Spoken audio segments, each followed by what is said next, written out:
Okay, good morning mga kabro. Ayan, meron po tayong customer from Nueva Vizcaya. At ito po yung kanilang van. May nakalagay na Bible verse, Psalm 27 verse 1. Yan, tignan natin. Okay, tinignan ko sa Bible, sa Tagalog. Ang Tagalog ng Psalm ay mga awit. Kaya ito mga bro, babasahin ko. Mga awit 27, versikulo 1. Ang Panginoon ay aking liwanag at aking kaligtasan. Kanino ako matatakot? Ang Panginoon ay aking katibayan ng aking buhay. Kanino ako masisindak? Yan po yung ibig sabihin mga bro. Napakagandang Bible verse niyan. Yan. Okay, so ito na yung motor nila boss. Ayan na, kinarga po sa van. At ngayon, dinala na po dito. Ayan na po siya mga kabro. So, nakatali mga bro, nakabalod-balod JTMX 155 sa loob ng van. Yan, nakatali-tali sa loob ng van. So, ibababa na natin to at para madala na natin sa ating laboratorio. Okay, so babaklasin natin to pagkatapos ng intro.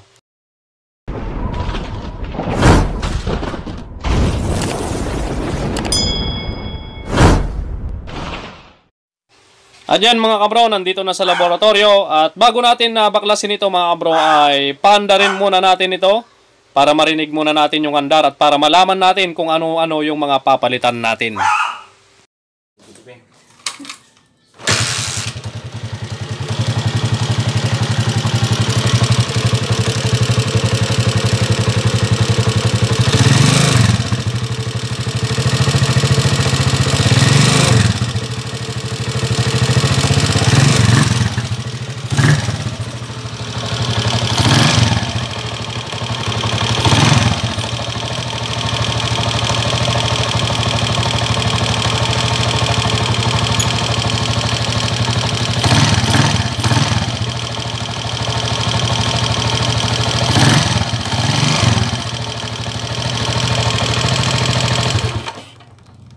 Bearing pa yato eh.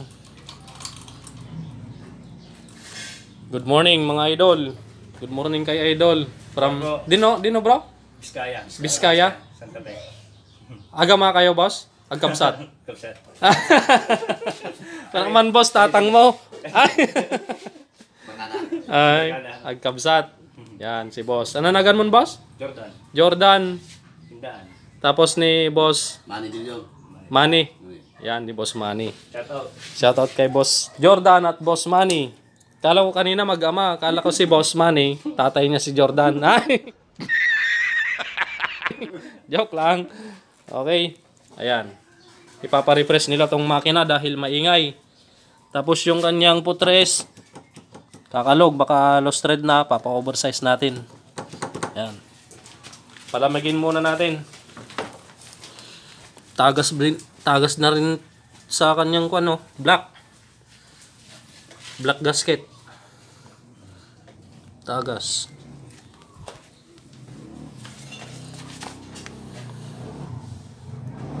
Tagas sa ilalim. Magneto set. Okay. Dahil itong kanilang motor mga kabro ay galing pa ng Vizcaya, ay no, sobrang init mga kabro. Ay, joke lang. Sinakay lang sa banto mga bro, kaya malamig na, kaya pwede nang baklasin at para maumpisan na natin. Yan. A few moments later. Okay mga kabro, so yan o, naibaba na namin yung makina. Ayan, namekos-mekos na namin yung kanyang makina mga inzen. Mga inzen, namekos-mekos na namin. Okay, so ito yung sigunyal. Goods naman itong kanyang connecting rod mga kabro. Ang hindi lang goods dito ay yung kanyang dalawang sigunyal bearing.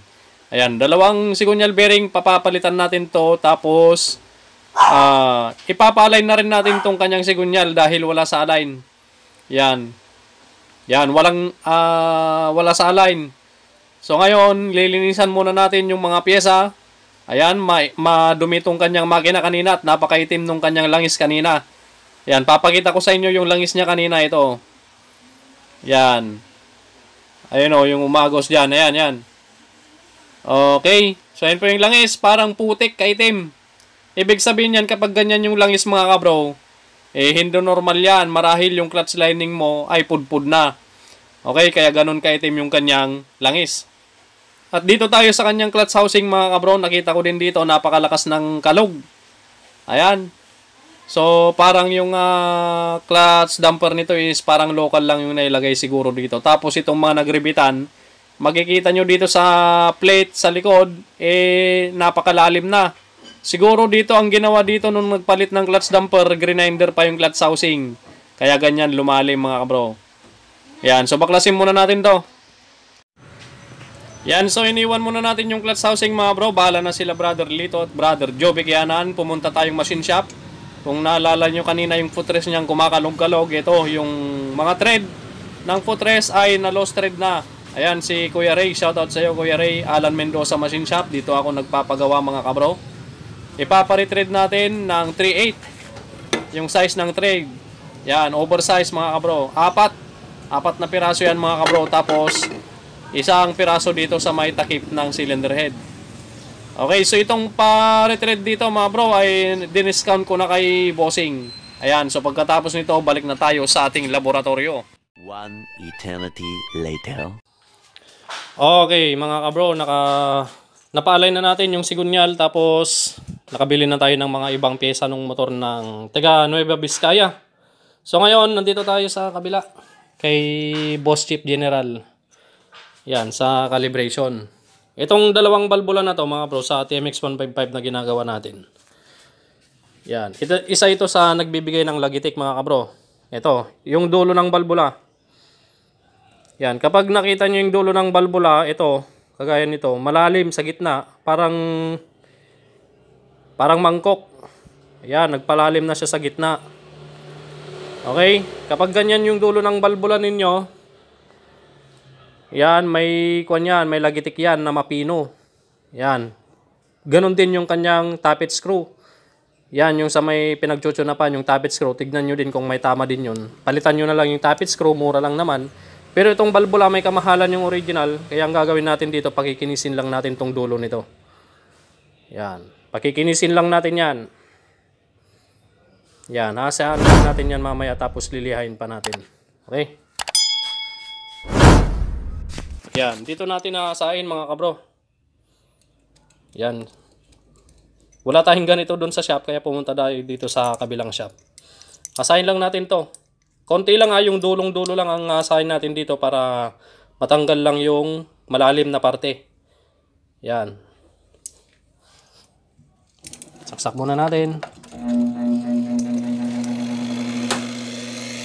Yung malalim, yung bandang intake,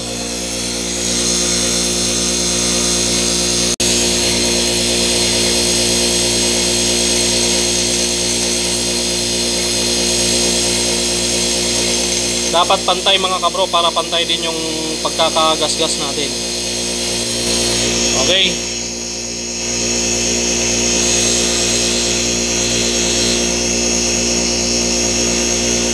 Konti pa.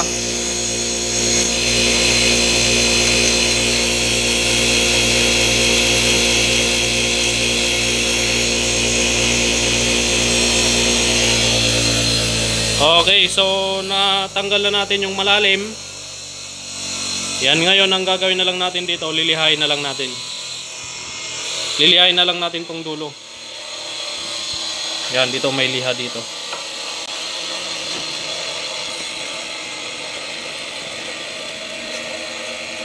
Itong liha nakapatong sa salamin, ayan o. Para mapakinis natin yung dulo nito.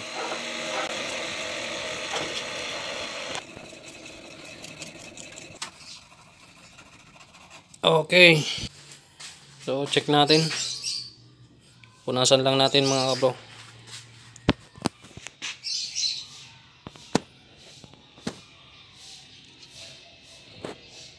Ayan na siya. Makinis na mga kabro.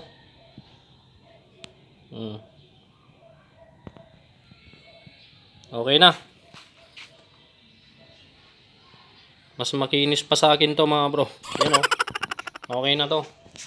So, pwede na natin ikabit sa cylinder head. Pati yung isa, malalim na rin. So, bali, papipinuinan ko na rin to. Yan. Pakita ko na lang sa inyo mamaya at assemblin na natin mga kabro yung makina ng ATMX 155. Okay, magbubuo na tayo mga kabro.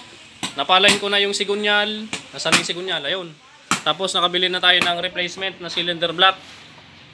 Tapos yung kanyang cylinder block kasi mga kabro ay gas-gas na. 0.25 na. Bali, paparibor na naman natin ng 0.50 na yan. Sinuggest ko kay kabro, palitan na lang natin ng standard na replacement. Kasi ang mga replacement naman, depende naman sa gamit. Kapag alaga ka sa langis, magtatagal din yan mga kabro. Ito yung binili nating replacement na block pang TMX 155. Yan, Japan KB5 standard. Bumili na rin tayo ng tappets tappet screw TTGR dahil yung balbula kanina hinasa natin para kuminis. Yan, ito kasi yung kapartner niya mga kabro, tappet screw. Yan. Tappet screw. Dapat makinis para iwas lagitik. Yung pinong lagitik dito nagmumula mga bro, at saka dun sa dulo ng balbula. Yan. Si brotherly ito, pinapalitan na niya ng clutch housing. Tapos clutch damper. Dahil yung clutch housing nito, nung nagpalit ng damper, hinasa nila to. Grinder. Tapos yung pinakita ko sa inyo kanina dito, yung plate niya, nakalubog na yung nagribitan. Brad, meron yan. Nilagyan ko ng damper yun, tapos pinagkumpara ko sila. Ayan o. Ito, hinasa na nila to, grinder. Oh, tapos yung nilagay na damper dito, local lang. Katigas. Tapos yung rivet niya, ang tigas, parang bakal. Hindi mo basta-basta mabarena, katigas. Ayan o. Baliktarin mo na lang bro para mas maganda. Ayan. Paganyan. Pwede rin. Okay, bagong clutch housing, bagong clutch damper. Yan, bagong clutch lining din mga kabro. Tapos binigyan ko si boss ng freebies niya. Nasaan na yung freebies ni boss? Okay, sarapan mo. Ito yung freebies ni boss. Clutch hub at clutch boost. Yan, dahil yung kanyang stock ay napakanipis na mga kabro. Kaya binigyan ko si boss ng ganito. Libre na to sa kanya. Oh, nakalibre siya ng clutch hub. Tapos nakalibre pa siya ng thread. Ito, pinare-thread ko mga bro yung sa machine shop kanina. 4 na tornilyo ng putres. Tapos isa pa dun sa kanyang cylinder head. Okay. Nakarami si boss. May libre pang tanghalian yan mamaya na boss. Oh my God! Wow! Ano boss? Ayos? Ayos. Ba't malabo yung camera natin? Di makita yung mga kapugihan ng magkapatid eh. Yan.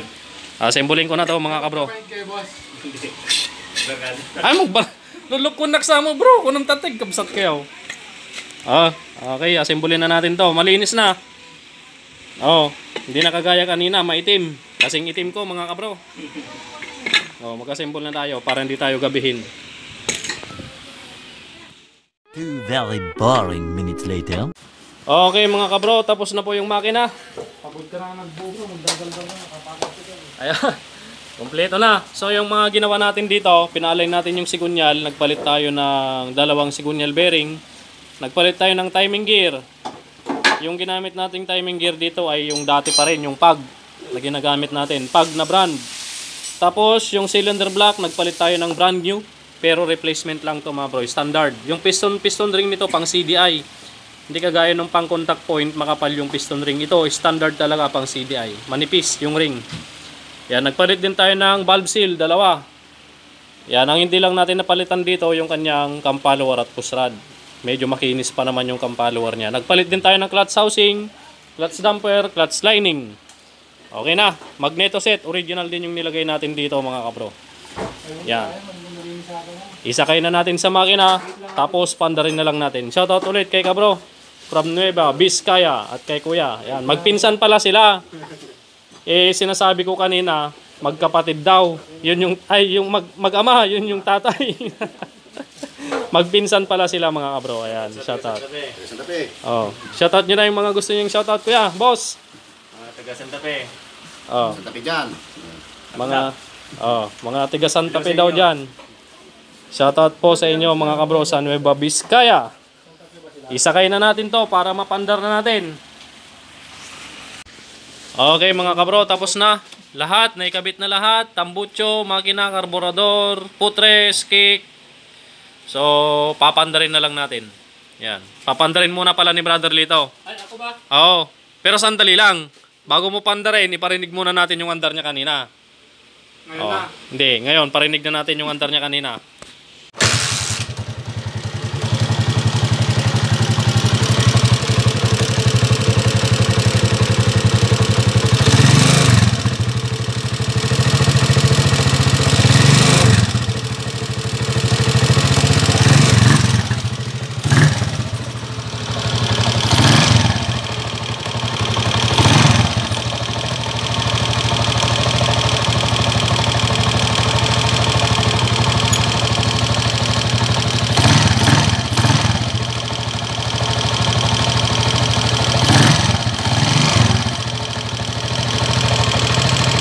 Narinig nyo na yung andar niya kanina? Hindi pa.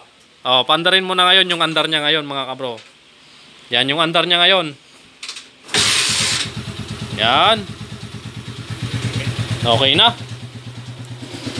Ang tanong, umismot kaya? Ayan ismot wala nang andar. Namatay na. Namatay na, mga kabro. Pandarin ulit natin.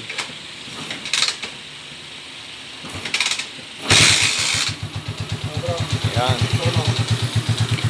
Laki naman ng tanto. Ito na yung andar niya, mga kabro. Napaka-smooth, mga kabro.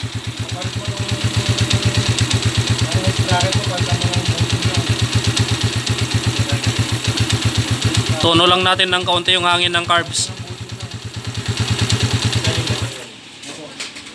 Pag-ayos mo yan, pangit ang steel boxing mo. Brother, pandarin mo nga, brother. Ayun guys, kami yung Pandarin mo saglit.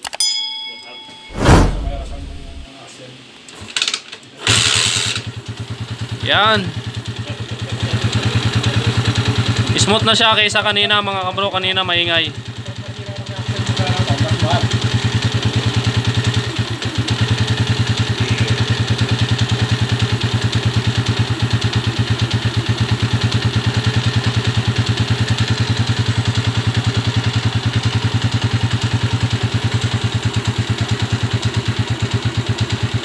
Yun okay na, mga idol, mga kabro.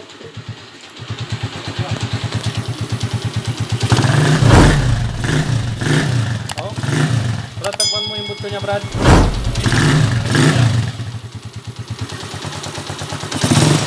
Yun Musok. Okay, Brad, okay na.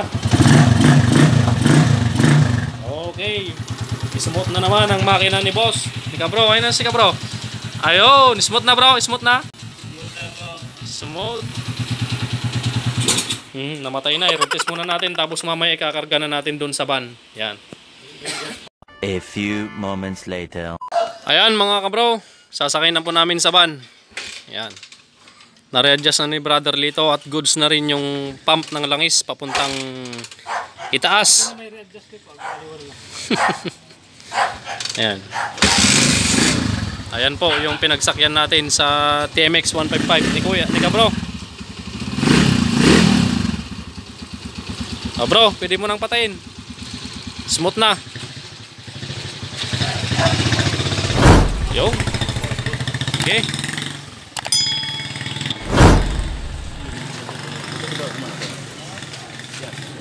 Yan. Okay, so yan na mga bro, sinasakay na po sa van at makakauwi na po sila boss from Nueva Vizcaya. So bali yung dalawang kasama ko ay medyo nabitin pa daw sila sa trabaho, naghahanap pa ng isa pang overhaul. Yan. So kaso wala na, talagang babawi na lang tayo sa susunod mga kabro. Okay, so maraming salamat mga kabro sa patuloy po ninyong suporta at patuloy na panonood sa ating mga video. Ayan, hanggang sa susunod na vlog po natin ulit. Yan, maraming salamat patuloy mga bro. Pagpalain po kayo ng Panginoon.